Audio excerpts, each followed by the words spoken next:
Once upon a time there was an old goat. She had 7 kids. She loved them as much as only a mother can love her children. She was going to go into the forest, bring herbs and branches for lunch. She called all her children and warned them to be afraid of the evil wolf. He often pretends, but you can immediately recognize him by his rude voice and black paws. The kids understood everything and assured their mother that they would be very careful. The old goat set off calmly. Little time has passed. Suddenly, someone knocked on the door and shouted in a rude voice that the kids should immediately open it. But the kids from the rough voice realized that it was a wolf. They answered that it was not mother's voice. Her voice was kind and thin, and this voice was very rude, which means it was a wolf. Then the wolf went to the merchant and bought himself a large piece of chalk. He ate it, and his voice became thin. He came back, knocked on the door, and in a thin voice asked the kids to open it. The wolf put its paw on the window and waits. And the kids saw her and answered that the mother's paws were not black, but white, which means it was a wolf. Then the wolf ran to the bakery and asked to give him some dough. The wolf anointed his paw with the dough. The villain approached the door for the 3rd time, put his white paw on the window and knocked. They saw the kids that the paw was white, and thought that it was their mother. They opened the door, but there was a wolf in front of them.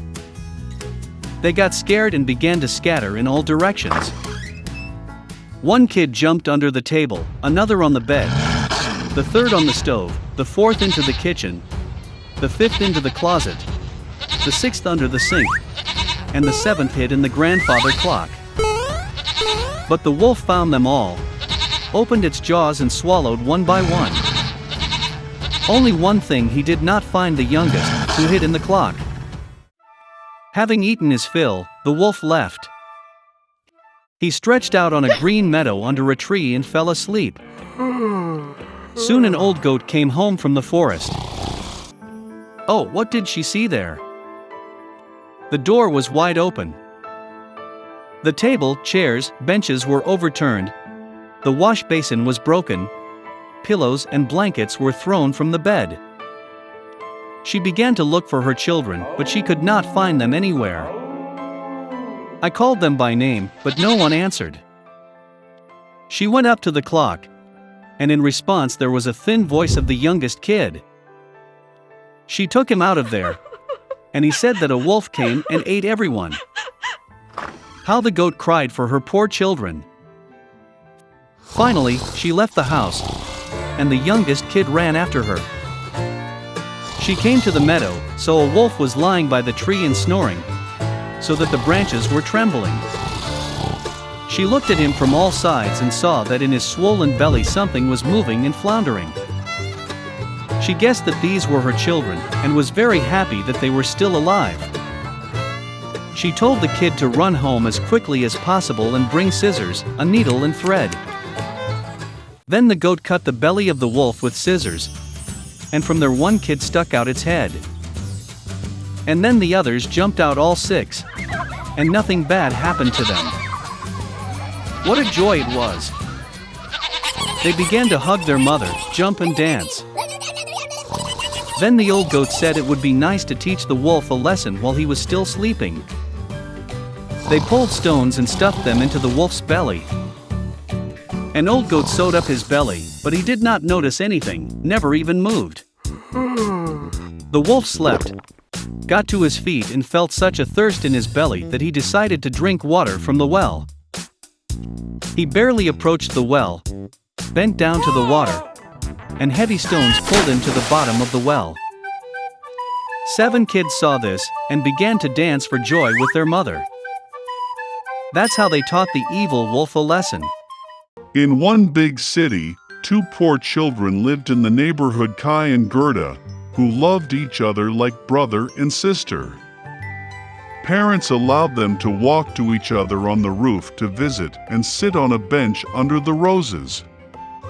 In the warm season, they spent all their time here, inventing different games, and in the winter they loved to sit by the warm hearth and listen to amazing stories that their grandmother often told them. Once, when the children were looking at a picture book, Kai felt something prick him in the eye and heart. These were the fragments of the mirror of the powerful lady, the Snow Queen. Since then, the boy's behavior has changed dramatically. He became angry, rude, and cruel. One day, Kai went tobogganing and never returned. When Gerda found out about Kai's disappearance, she cried for a long time. But she was sure that Kai was alive, so she decided to go in search of him.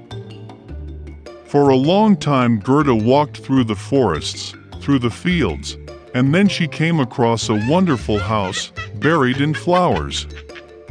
The hostess came out to her. It was an old sorceress in a large straw hat. The old woman really liked Gerda, and therefore she bewitched the poor girl and left her with her forever. Gerda forgot about the purpose of her journey and spent a lot of time playing in the wonderful garden of the hospitable hostess. Once she accidentally saw a rose and remembered Kai, and immediately waking up from the magic, went on the road. On the way, Gerda met a big smart raven. He told the girl that he knew a princess who was about to get married, and her fiancé looked very much like Kai. The raven agreed to take Gerda to him. Once in the palace, Gerda managed to see the future prince. Unfortunately, it was not Kai.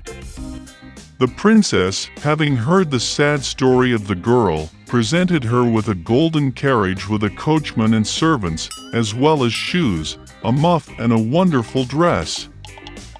And Gerda hit the road.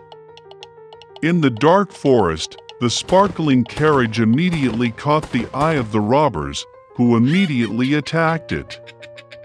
The robber took Gerda prisoner. She took Gerda to the robber's castle to show off her menagerie, which contained forest pigeons and reindeer from Lapland.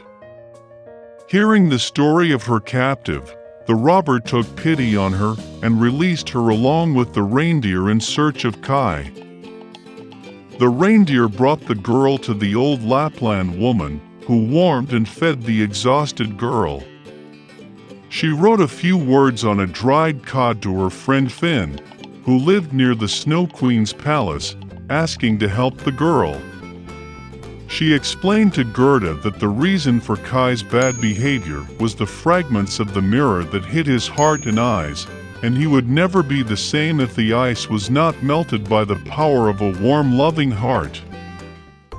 Gerda went to the palace of the Snow Queen alone. No one dared approach the house of the powerful mistress. She was very cold and scared. Finding herself in the castle, Gerda was surprised how cold, deserted, and dead he was. Soon she noticed Kai, who turned completely blue, almost blackened from the cold. The boy sat in a corner and tried to lay out the word eternity from the ice floes, because in this case he would have received the whole world and a pair of new skates as a gift from the Snow Queen. Gerda rushed to Kai, hugged him tightly and cried. With her hot tears, she melted the splinter stuck in the boy's heart. Having picked up, Kai also began to cry, and the second shard flowed out of his eyes along with tears. How happy they were to see each other! But there was no time for joy. They had to get out of the ice palace before the Snow Queen returned. When Kai and Gerda finally got out of the kingdom of the Snow Queen, they hurried home. On the way back, they met all the friends who helped Gerda in her search. At home, their favorite blooming roses were waiting for them, and everything that happened was soon forgotten by them, like a heavy dream.